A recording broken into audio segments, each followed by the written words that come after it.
Hello and welcome back to my YouTube channel guys the Rahul concept channel में आपका स्वागत है। आज हम सबसे बड़े इंटरेस्टेड टॉपिक जो कि आपको पता है कि आपके 23 जनवरी से आपके रेलवे ग्रुप डी के फॉर्म आने वाले हैं, तो उसमें आपको कौन सा पोस्ट प्रेफरेंस रखना है, क्योंकि जब आप एक बार पोस्ट प्रेफरेंस रख देते हैं तो आपका पोस्ट प्रेफरेंस बाद में चेंज नहीं होगा। ठीक है, तो ऐसे में आपको किस पोस्ट को सबसे ऊपर रखना है, किस पोस्ट को आपको सबसे नीचे रखनी है। तो इस सेशन में हम देखने वाले हैं कि कौन सी पोस्ट आपके लिए बेहतर होने वाली है, जिसमें आप आगे के लिए पढ़ाई कर सकें और जो भी आपका लक्ष्य है आप उसे प्राप्त कर सकें। क्योंकि कोई भी तैयारी करने वाला होता है वो ये सोचता है कि हमें एक अच्छी जॉब मिल सके ताकि 10वीं पास से हम ग्रेजुएशन लेवल तक की पोस्ट तक पहुंच सकें। तो इसमें हम देखने वाले हैं कि आपको 2025 में आपको कितनी, ठीक है, इसके आधार पर मैं आपको बताऊंगा। और डीए वर्तमान में आपका 63% चल रहा है, उसके आधार पर मैं आपको सैलरी बताऊंगा। ठीक है, और इसमें हम जानने वाले हैं कि आपको भत्ते कौन कौन से मिलेंगे, मतलब आपको अलाउंस कौन कौन से मिलने वाले हैं। संपूर्ण जानकारी आपको इस वीडियो में मिलने वाली है, कृपया पूरा सेशन आप लास्ट तक जरूर देखें। सबसे पहले जो हम बात करेंगे वो करेंगे आपकी सैलरी कितनी मिलेगी आपको रेलवे ग्रुप डी में। ठीक है, तो इसका जो आपका इनिशियल पे यानी बेसिक पे होता है वो होता है आपका कितना, 18,000 रुपये। ठीक है, ये आपका बेसिक पे होने वाला है और मैं आपको बता दूं ये हर साल यानी 3% की दर से ये बढ़ता है, मतलब आपका प्रति वर्ष 3% ये इंक्रीज होने वाला है। तो जब आप ज्वाइन करेंगे तब आपका इनिशियल पे यानी बेसिक पे होता है तो आपका 18,000 होने वाला है और इस पर ही आपके सारे भत्ते जो है काउंट होते हैं। जैसे कि आपका 18,000 पे आपका HR काउंट होगा। ठीक है, 18,000 पे ही आपका DA काउंट होने वाला है और बहुत सारे भत्ते आपके इसी बेसिक पे पर काउंट होने वाले हैं। तो आपका जो बेसिक पे होगा वो होगा आपका 18,000 रुपये। ठीक है,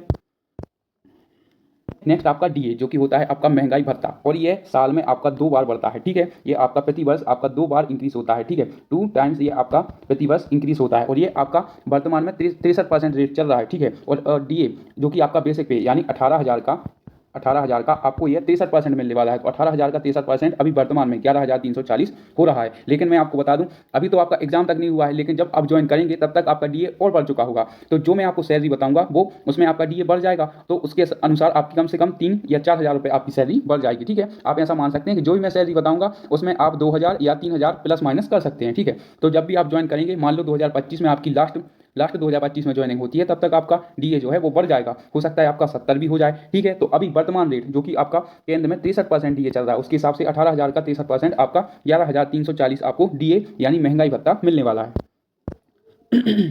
बात करते हैं नेक्स्ट एचआरए आपको जो है सिटी वाइज मिलता है। कैसा मिलता है, एक्स सिटी और आपकी वाई सिटी और जेड सिटी के आधार पर मिलता है। एक्स सिटी में बात करें तो आपको मिलता है ये 30%। ठीक है, और वहीं वाई सिटी में बात करें तो ये मिलता है आपको 20% और जेड सिटी में मिलता है आपको केवल 10%। ठीक है, तो मैंने इसमें जो लिया है वो सबसे कम यानी आपका नॉर्मल लिया है। कितना लिया है आप बोलेंगे 10% लिया है। ये आपका बेसिक का मैंने 10% लिया है। बेसिक कितनी थी आपकी 18,000, उसका आपका 10% एचआरए लिया है जो कि होगा आपका 1,800 रुपये होने वाला है। और यदि आप मान लो किसी बड़ी सिटी में है, जैसे मान लो दिल्ली मुंबई जैसी सिटी में है, तो आपको 3% मिलेगा। 3% 18,000 का 30% कितना होगा आप बोलेंगे 5400, यानी आपको 5,400 खाली आपको एचआरए मिलने वाला है। तो इससे आपकी जो सैलरी में इजाफा होने वाला है, तो आप इसकी टेंशन मत लीजिएगा। आपके मैंने आपको बताया ना 2 से 3,000 रुपये आपके प्लस माइनस हो सकते हैं, क्योंकि आपकी वेरी करता है कि आप किस सिटी में पोस्टेड हैं, उसी के आधार पर आपको अलाउंस दिए जाते हैं। यह मैंने सबसे लोएस्ट सिटी रखी है जो कि आपकी जेड सिटी है, जिसमें आपको केवल 10% ही एचआरए मिलने वाला है। ठीक है, तो एचआरए आपको बेसिक का 10% दिया जाएगा जो कि होगा आपका 1,800 रुपये।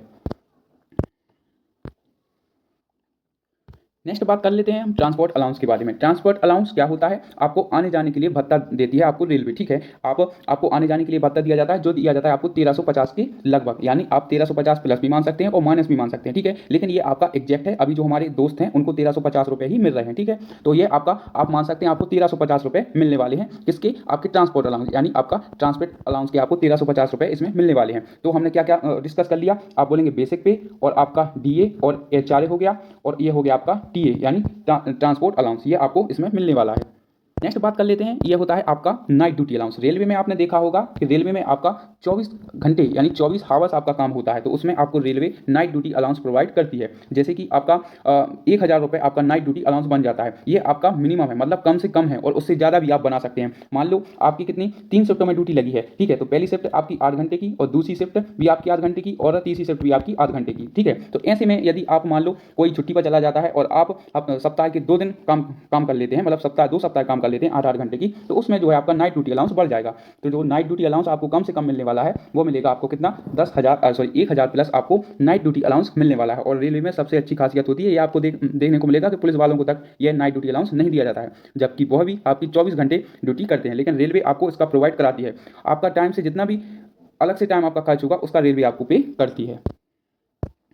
है जो होता है आपका रिक्स अलाउंस। अब आप बोलेंगे रेलवे में रिक्स अलाउंस कैसे मिलेगा, यह तो आपको केवल सैनिकों में मिलता है। नहीं, अब आपको पता होगा कि रेलवे ग्रुप डी की जो पोस्ट होती है, ग्रुप डी की जो पोस्ट होती है उसमें आपका ट्रेन मेंटेनर, ठीक है, ट्रेन मेंटेनर, जिसमें आपको रेलवे की पटरियों का पूरा ध्यान रखना पड़ता है, उनका किसी प्रकार का रख रखाव आपको सब कुछ देखना पड़ता है, उसमें कोई इशू ना आ जाए, तो उसकी वजह से आपको रिस्क अलाउंस प्रोवाइड किया जाता है जो कि आपका 2700 प्लस होने वाला है। ठीक है, क्योंकि यदि आप मान लो पटरी पर काम कर रहे हैं, ठीक है, पटरी पर काम कर रहे हैं और यदि ट्रेन आगे आप देख ना पाए और आपकी दुर्घटना हो गई, ठीक है, तो उसका आपको रिस्क अलाउंस दिया जाता है। आप रिस्क पर काम कर रहे हैं, पटरियों पर काम कर रहे हैं, ठीक है, तो उसके हिसाब से आपको 2700 रुपये पे करती है आपको रेलवे, ठीक है, जो कि आपको रिस्क अलाउंस के नाम से दिया जाता है, रिस्क हार्डशिप अलाउंस के नाम से ये आपको भत्ता इसमें प्रोवाइड करती है रेलवे। ठीक है,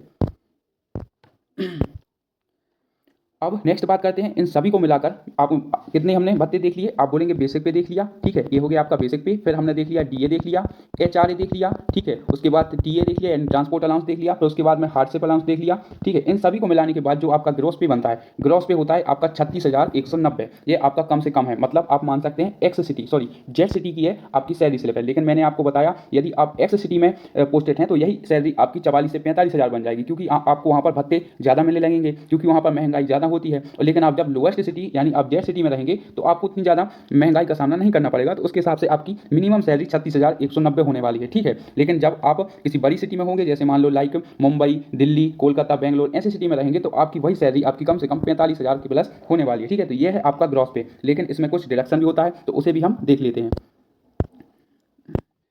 डिडक्शन आपका कुछ इस प्रकार होता है जैसे कि आपका एनपीएस, जो कि आपको आगे चल के रिटायरमेंट के तौर पर आपको दिया जाता है, और एनपीएस का जो पैसा आपका काटती है सरकार वो होता है आपका 2916 रुपये। ठीक है, इसमें से आपका 10% सरकार आपकी मतलब सैलरी में से काटती है, और इसमें आपका 14% सरकार खुद ऐड करती है। तो ये कितना हो गया, आप बोलेंगे ये हो गया आपका 24%। तो आपको 24% हर महीने ऐड हो रहा है, और जब आप रिटायर्ड होंगे, ठीक है, जब आप रिटायर्ड होने वाले हैं तो ये सारा इकट्ठा पैसा आपको मिलने वाला है। तो ये भी आपकी सेविंग ही है। ठीक है, आप इसे सेविंग मान सकते हो, और ये आपको पैसा आगे चलकर काम भी आएगा। तो ये अच्छा एक प्रॉफिट होता है जो कि आपको 10% खुद की जेब से देना पड़ता है, और उसके बाद में 14% आपको सरकार देती है। ठीक है, तो ये आपका एनपीएस का 2916 रुपये आपका कटने वाला है हर महीने सैलरी से। ठीक है, नेक्स्ट बात करते हैं जो कि आपका है रेलवे एम्प्लॉय इंश्योरेंस। मान लो रेलवे कर्मचारी की मौत हो गई किसी भी दुर्घटना बस, तो उसका जो है आपको 30 रुपये हर महीने काट लिए जाते हैं, तो उसका आपको रेलवे पे भी करती है। मान लो कोई भी दुर्घटना में आपकी जैसे मौत हो जाती है, मतलब किसी भी व्यक्ति की मौत हो जाती है जो कि आपका ट्रेन मेंटेनर हो गया किसी भी पोस्ट पर हो, तो उसका इंश्योरेंस हो जाता है, तो उसका बाद में उसको पैसा भी दिया जाता है। ठीक है, तो ये आपके लिए बहुत ज़्यादा प्रॉफिट होने वाला है, क्योंकि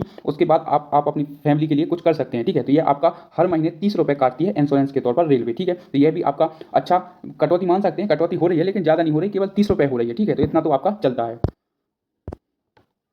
अब देख लेते हैं हम डिडक्शन। डिडक्शन जो आपका टोटल बना वो क्या क्या बना, आप बोलेंगे एनपीएस, ठीक है, एनपीएस और रेलवे एम्प्लॉय इंश्योरेंस, इन सब का मिलाकर जो बना है आपका वो बना है 2946 रुपये। ठीक है, तो आपका कुल 2946 रुपये आपका कट होने वाला है, किसमें से, आपका ग्रॉस पे से कट होने वाला है, और ग्रॉस पे को जब हम डिडक्शन में से घटा लेंगे तो आपका नेट पे आपको मिल जाएगा। ठीक है, यह हर महीने आपकी कटौती होने वाली है, आपकी हर महीने ये कटौती होने वाली है, इतनी आपकी करीबन मान सकते हैं कि 3000 रुपये आपके हर महीने काट लिए जाएंगे।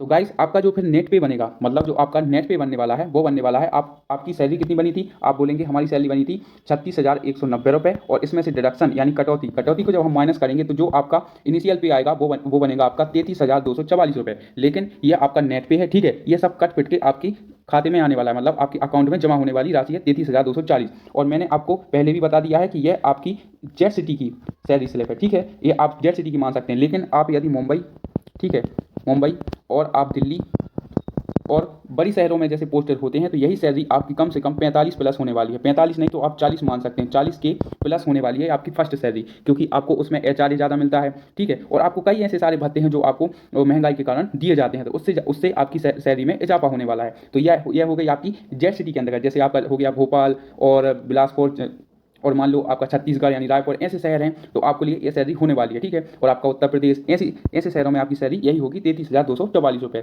ठीक है, तो यह है आपकी रेलवे ग्रुप डी की सैलरी, जो कि आपकी वर्तमान रेट यानी हमने 63% के आधार पर काउंट की है, मतलब 63% अभी डीए चल रहा है उसके आधार पर, मतलब वर्तमान में जितनी सैलरी मिल रही है वह मैंने आपको काउंट करके बताया है। मैंने अब करने वाले हैं कि आखिरकार रेलवे एम्प्लॉय को कौन कौन से भत्ते इसमें दिए जाते हैं। सबसे पहले बात करते हैं आपका महंगाई भत्ता। महंगाई भत्ते के बारे में मैंने आपको बता दिया। ठीक है, आपका महंगाई भत्ता वर्तमान रेट के अनुसार आपका 63% चल रहा है, जो कि मैंने आपको सैलरी में काउंट करके बता ही दिया। इसमें आपको महंगाई भत्ता दिया जाता है, ठीक है। फिर उसके बाद में बात करें तो इसमें आपका मकान किराया भत्ता, जिसे हम HRA कहते हैं, यह भी आपको इसमें प्रोवाइड कराती है रेलवे, ठीक है। फिर उसके बाद में आपका TA परिवहन भत्ता, ट्रांसपोर्ट अलाउंस, वो भी मैंने आपकी सैलरी में ऐड करके बताया, मतलब रेलवे आपको आने जाने का किराया भी देती है। और उसमें बात करें रात्रि ड्यूटी के लिए भत्ता, तो ये आपको रात्रि में काम करने के लिए आपको भत्ते के रूप में रेलवे पैसे देती है, मैंने ये भी आपको बता दिया, ठीक है।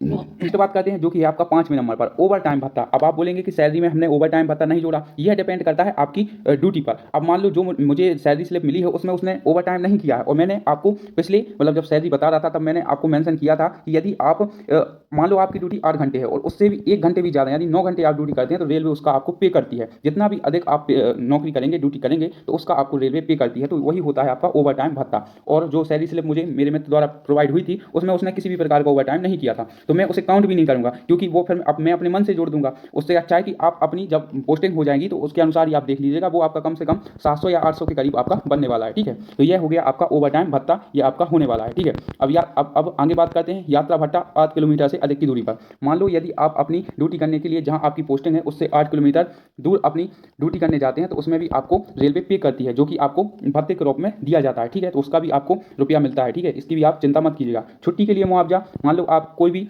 इमरजेंसी आ गई तो उसमें आप छुट्टी ले सकते हैं, उसमें भी आपकी सैलरी नहीं कटने वाली है। निश्चित वाहन भत्ता इसमें आपको दिया जाता है। वाहन भत्ता, ठीक है, रेलवे डॉक्टरों के लिए, जो भी रेलवे डॉक्टर हैं उनके लिए विशेष भत्ता दिया जाता है, ठीक है। विशेष प्रतिपूरक भत्ता दिया जाता है इसमें। रेलवे स्कूल शिक्षक को विशेष भत्ता दिया जाता है, जैसे कि आपकी अभी वैकेंसी खुली हुई है रेलवे आइसोलाइटेड, ठीक है। ऐसी आपकी एक वैकेंसी खुली हुई है जो कि आपकी पूर्णतः शिक्षक के आधार पर है, ठीक है। तो उसमें आपको रेलवे स्कूल शिक्षकों का विशेष भत्ता इसमें दिया जाता है, लेकिन ये हमारी रेलवे ग्रुप डी की पोस्ट है। और कर्मचारियों के बच्चों के लिए देखभाल के लिए विशेष भत्ता आपका दिया जाता है, ठीक है। और विकलांग महिलाओं के लिए भत्ता दिया जाता है। मान लो आपकी किसी साथ शादी हो गई तो उसका आपको भत्ता दिया जाता है, मतलब विकलांग महिला के साथ शादी होती है या विकलांग महिला रेलवे में भर्ती होती है तो उसके लिए भी भत्ता प्रोवाइड कराती है रेलवे। और बात करें चिकित्सा लाभ, यानी आपको मेडिकल सुविधा इसमें प्रोवाइड कराती है रेलवे। तो ये अच्छे बहुत सारे आपको भत्ते दिए जाते हैं, ठीक है, जो आपको बहुत आगे काम आने वाले हैं। और ये आपको पेंशन स्कीम की सुविधा इसमें देती है, जिसमें आपका मैंने आपको बताया था 24% आपको हर महीने आप ऐड होता है, ठीक है। आपकी सैलरी का 24% ऐड होता है, जिसमें से आपका 10% तो आपका रेलवे मिलाती है और 10% आप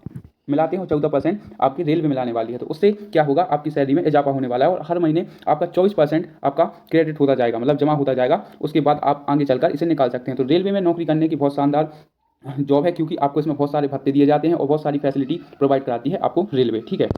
वाले हैं कि आपका जो है इसमें जॉब प्रोफाइल कौन सी रहने वाली है। यदि आपने कोई गलत जॉब पोस्ट प्रेफरेंस डाल दिया तो उसमें आपको बहुत सारी प्रॉब्लम क्रिएट होने वाली है, ठीक है। उसमें आपको पढ़ने के लिए समय नहीं मिलेगा, इसलिए आपको ये पोस्ट प्रेफरेंस बड़ी सोच समझ के बननी है। सबसे पहले जो हमारी पोस्ट है वो है सहायक कार्यशाला मैकेनिक, मतलब असिस्टेंट वर्कशॉप की ये जॉब है जो कि आपकी मैकेनिकल होने वाली है, जिसमें आपका कारखाने विभागों के कोचों, मतलब जो आपका डिब्बों का कारखाना उसमें आपकी ड्यूटी होने वाली है। और आपको पता ही होगा कि यदि आपकी कोचों की ड्यूटी रहने वाली है तो आपको पूरा उसमें काम करना पड़ेगा। जो भी उसमें खराबी हो गई या कुछ टूट फूट गया तो उसको आपको सुधारना पड़ेगा और सभी चीज़ों की आपकी उसकी देख रेख सब कुछ करना पड़ेगा। तो ये आपका सहायक कार्यशाला यानी मैकेनिक का काम होने वाला है, ठीक है। किसमें होने वाला है तो आप बोलेंगे आपका डिब्बों में ये आपका काम होने वाला है। नेक्स्ट बात करते हैं सहायक कैरेज एवं वैगन, ठीक है। ये आपका मैकेनिकल की जॉब है और यात्रा शेड्यूल रख रखाव को बढ़ावा दें और पिट लाइन रख रखाव सुनिश्चित करें और BPC ब्रेक पावर सर्टिफिकेट के मुद्दों का समाधान। इसमें क्या होता है कि आपका जितना भी काम होता है वो मैकेनिकल का काम होता है, तो इसमें भी आपको ज़्यादा मेहनत करनी पड़ेगी, ठीक है। तो आप इसे अपने हिसाब से शेड्यूल कर सकते हैं, मतलब आप उसे पोस्ट प्रेफरेंस अपने हिसाब से दे सकते हैं। कौन सी पोस्ट है तो ये है आपकी असिस्टेंट वर्कशॉप यानी मैकेनिकल की पोस्ट, और दूसरी हो सकती है सहायक कैरेज एवं वैगन की मैकेनिकल की जॉब,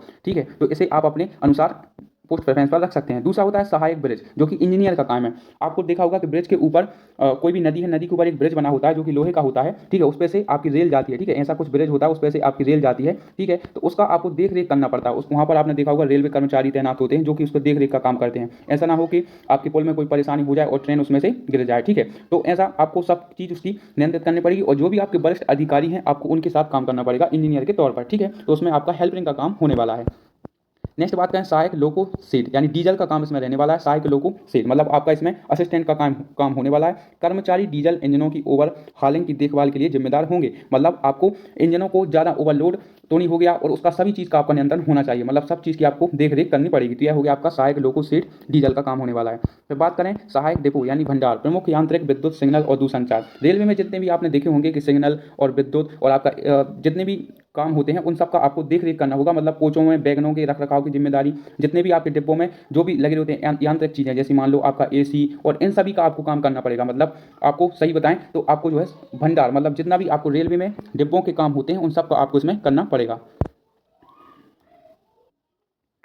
नेक्स्ट बात करते हैं जो कि आपका सहायक लोको सीट विद्युत विभाग। इसमें आपका जो काम रहने वाला है वो आपको लोको सीट यानी डिब्बों में आपको विद्युत विभाग का काम रहने वाला है, जिसमें आप असिस्टेंट के तौर पर काम करने वाले हैं, और जो भी आपके सीनियर होंगे वो उसका काम करेंगे और आपको इसमें केवल हेल्परिंग का काम करने वाला है। ठीक है, तो आपको डिब्बों में जो भी आपकी विद्युत सेवा होगी उसमें आपको इसमें अपनी सेवा देनी पड़ेगी। ठीक है, अब नेक्स्ट बात करते हैं सहायक पॉइंटमैन। ये सबसे अच्छी जॉब मानी जाती है क्योंकि इसमें आपको सिग्नल दिखाना होता है। आपने देखा होगा स्टेशन मास्टर या तो खुद सिग्नल देता है, वो झंडी हिलाता है, या तो उसका एक असिस्टेंट लगा होता है, और आपको यही काम करना पड़ेगा। असिस्टेंट पॉइंटमैन यातायात, आपको जो भी ट्रेन आएगी उसके लिए आपको सिग्नल देना होगा, मतलब वो झंडी हिलाते हैं। और अलग से आपने देखा होगा कहीं कैबिन होता है तो वहाँ पर भी एक कैबिन मैन होता है जिसे पॉइंटमैन कहते हैं, जो कि आपको सिग्नल प्रोवाइड करा देता है। ठीक है, ट्रेन को आवश्यक ट्रैक पर ले जाना यह भी आपका काम होगा। आपको लीवर खींचना होगा, मान लो कोई भी ट्रेन आ रही है और उसको आपको लीवर खींचकर दूसरी पटरी पर लाना है, तो यह भी आपका काम होने वाला है। ठीक है, और बात करते हैं सहायक संचालन विद्युत, या इसमें आपका विद्युत का काम होने वाला है असिस्टेंट। ठीक है, और सहायक SNT। अब आपको मैं बताता हूँ सबसे बेहतरीन जॉब। आपने देखा होगा कि आपका अभी रेलवे टेक्नीशियन में एक 10+2 की जॉब खुली थी जो कि आपकी SNT की थी। ठीक है, यह केवल आपकी 10+2 वालों के लिए थी, मैथ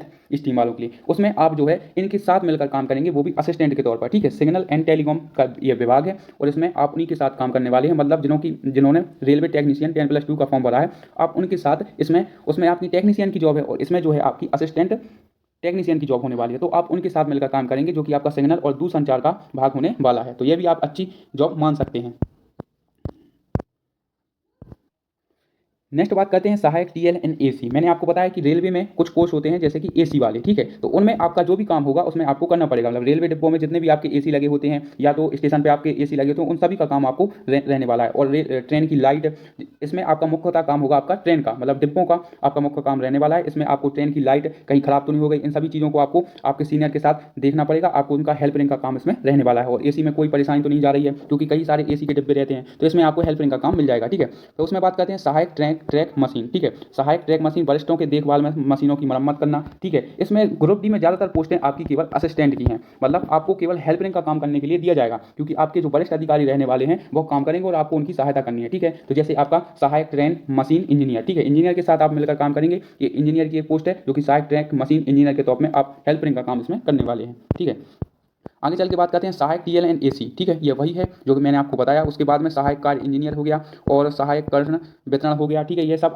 आपको लास्ट में पोस्ट प्रेफरेंस आप दे सकते हैं इनमें, क्योंकि आपका विद्युत इंजन, जैसे कि आपको पता होगा पहले आपके जो हैं क्या कोयला से चलते थे डिब्बे, लेकिन अब आपके विद्युत से चलने वाले हैं, तो आपका सब उसी का काम रहने वाला है। ठीक है, विद्युत विभाग, मतलब आपका जो डिब्बों का जितना भी काम रहने वाला है सब इसी में रहने वाला है, सहायक कर्षण वितरण विद्युत विभाग। ठीक है, करते हैं जो कि आपकी सबसे लास्ट पोस्ट है और इसको आपको सबसे लास्ट में ही पोस्ट प्रेफरेंस देना है। क्यों? क्योंकि इसमें जो आपका काम रहने वाला है वो सबसे ज़्यादा रिस्की होता है, जो कि होता है आपका ट्रैक मेंटेनर ग्रेड 4 मैकेनिकल का काम है। इसमें आपको ट्रैक बनाए रखना, मतलब आपको ट्रेन जो चलती है उसका मतलब ट्रेन जिस पर चलती है, मतलब पटरी पर चलती है, उसको आपको नियंत्रण बनाए रखना है, मतलब किसी भी प्रकार का कोई इशू नहीं आना चाहिए। अगर कोई भी इशू आ जाता है तो आपको पता होगा कि ट्रेन आपकी पलट जाती है या डिब्बे आपके गिर जाते हैं, तो ये सभी का आपको भार रहता है ट्रैक मेंटेनर पर। ठीक है, और आपको सबसे ज़्यादा जो समय बिताना पड़ता है वो आपको पटरियों पर ही बिताना पड़ता है। इसमें लिखा ना, पटरियों के टूटने पर नजर रखें। ठीक है, कोई भी उसमें आपको परेशानी नहीं होनी चाहिए पटरियों पर, क्योंकि थोड़ी सी भी लापरवाही आपकी पूरी ट्रेन गिर सकती है। ठीक है, ये सबसे ज़्यादा हार्ड जॉब मानी जाती है क्योंकि इसमें आपको कम से कम 35 से 40 किलो वजन आपको अपने कंधे पर रख के घूमना पड़ता है, इसलिए आपका फिजिकल भी होता है। ठीक है, इसलिए ट्रैक मेंटेनर ग्रेड 4 के नाम से ये पोस्ट जानी जाती है। और आपको इसमें मैंने आपको काम बता ही दिया कि आपको केवल इसमें ट्रैक का आपको रख रखाव अच्छे से करना है, पटरियाँ टूटे नहीं, कोई भी इशू ना आए, यही सब अब आपका इसमें काम रहने वाला है। तो ये थे हमारे रेलवे ग्रुप डी के पोस्ट प्रेफरेंस और आपकी सैलरी और कौन कौन से भत्ते मिलते हैं। तो इसी तरह की जानकारी और न्यू अपडेट पाने के लिए हमारे चैनल के साथ बने रहें। मिलते हैं अगले सेशन में।